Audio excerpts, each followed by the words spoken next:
अतीक अहमद के बेटे असद को सुपुर्दे खाक कर दिया गया है। प्रयागराज के कसारी मसारी कब्रिस्तान में असद का शव दफना दिया गया। असद के जनाजे में उसके नाना और फूफा भी शामिल हुए, जबकि पिता अतीक को बेटे के जनाजे में शामिल होने की इजाजत नहीं मिल सकी।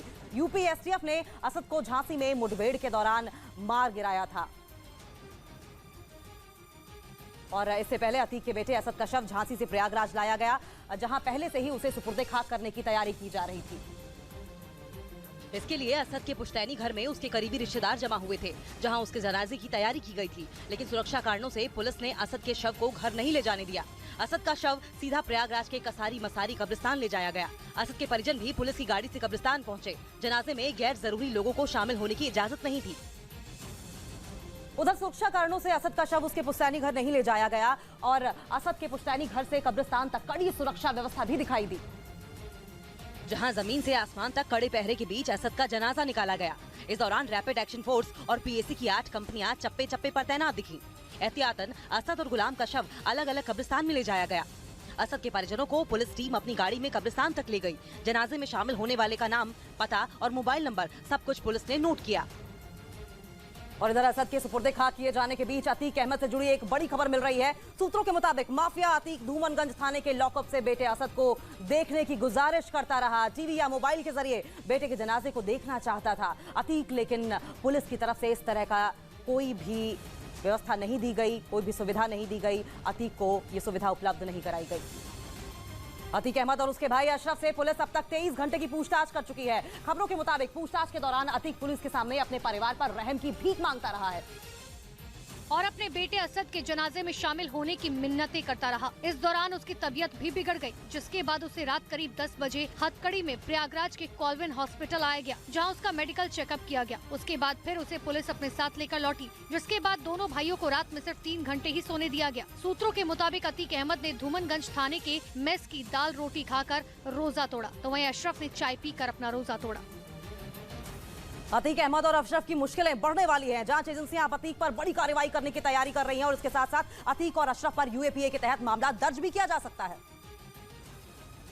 दरअसल एटीएस ने कल अतीक और अशरफ से 4 घंटे से ज्यादा देर तक पूछताछ की। इस दौरान एटीएस को कई अहम सुराग मिले, जिसमें आईएसआई और पाकिस्तान कनेक्शन को लेकर भी कई सुराग मिले। खबरों के मुताबिक पाकिस्तान के पंजाब प्रांत के हथियार तस्कर से एटीएस ने जानकारी जुटाई, जिसके बाद अब एटीएस अतीक और अशरफ पर यूएपीए के तहत मामला दर्ज करा सकती है। और वहीं उत्तर प्रदेश के प्रयागराज में अतीक अहमद के घर से नकदी मिलने के मामले में बड़ा पर्दाफाश हुआ है और इसके अलावा पुलिस और एसटीएफ की अतीक के मुंशी और ड्राइवर समेत 5 करीबियों से पूछताछ के दौरान ये पर्दाफाश किया गया, जिसमें लखनऊ के एक बिल्डर का नाम सामने आया, जिसने अतीक के बेटे को 80 लाख रुपए दिए थे। ये पैसा उमेश पाल हत्याकांड से 2 दिन पहले दिया गया, जो हत्याकांड में शामिल शूटर्स में बटना था। दरअसल 21 मार्च को अतीक अहमद के दफ्तर पर छापा पड़ा था, जिसमें 80 लाख रुपए बरामद हुए थे। साथ ही हथियारों के साथ अतीक अहमद के 5 साथी भी गिरफ्तार हुए थे। अब पुलिस और एसटीएफ आरोपी बिल्डर पर एक्शन की तैयारी कर रही है। अब उमेश पाल हत्याकांड में प्रवर्तन निदेशालय की भी एंट्री हो चुकी है। ईडी ने अतीक अहमद के करीबियों और मददगारों को समन भेजा है।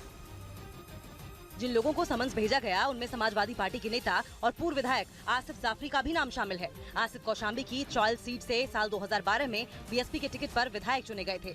आसिफ जाफरी को समन्स जारी किया गया है। आसिफ जाफरी के अलावा अतीक के 10 करीबियों और मददगारों को अलग अलग तारीखों पर बयान दर्ज करने के लिए बुलाया गया। वहीं अतीक अहमद के खजांची रहे सीताराम शुक्ल को भी ईडी ने समन्स जारी करके पूछताछ के लिए बुलाया है। सभी आरोपियों को प्रयागराज के सिविल लाइन्स इलाके में ईडी के दफ्तर में अलग अलग बयान देने के लिए बुलाया गया। सभी आरोपियों को प्रयागराज के सिविल लाइन्स इलाके में ईडी के दफ्तर में अलग अलग बयान देने के लिए बुलाया, जिनमें अतीक का सीए शबी अहमद, वकील खान, सौलत हनीफ, फाइनेंसर खालिद जफर, बिल्डर संजीव अग्रवाल, कारोबारी दीपक भार्गव, बिल्डर काली, उसके भाई मोहसिन और वद्दू अहमद को समन्स जारी किया गया है। अतीक के करीबियों के बयान के आधार पर जांच एजेंसी माफिया अतीक अहमद और उसके परिवार वालों से भी पूछताछ करेगी।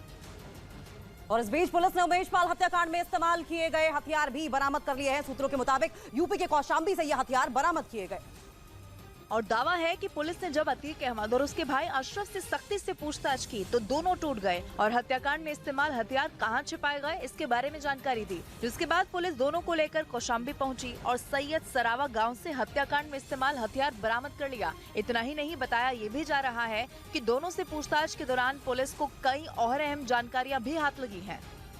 अतीक और अशरफ के साथ परिवार पर भी पुलिस का शिकंजा लगातार कसता चला जा रहा है और अब पुलिस के रडार पर अशरफ का साला भी आ गया है।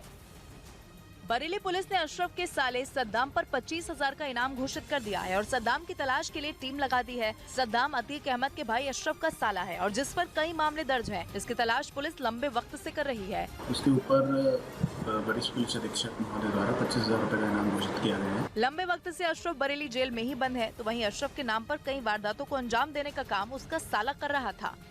जिस प्रयागराज में एक वक्त अतीक का रसूख देखने को मिलता था, उसी प्रयागराज में अतीक अहमद का रौब अब खत्म हो चुका है।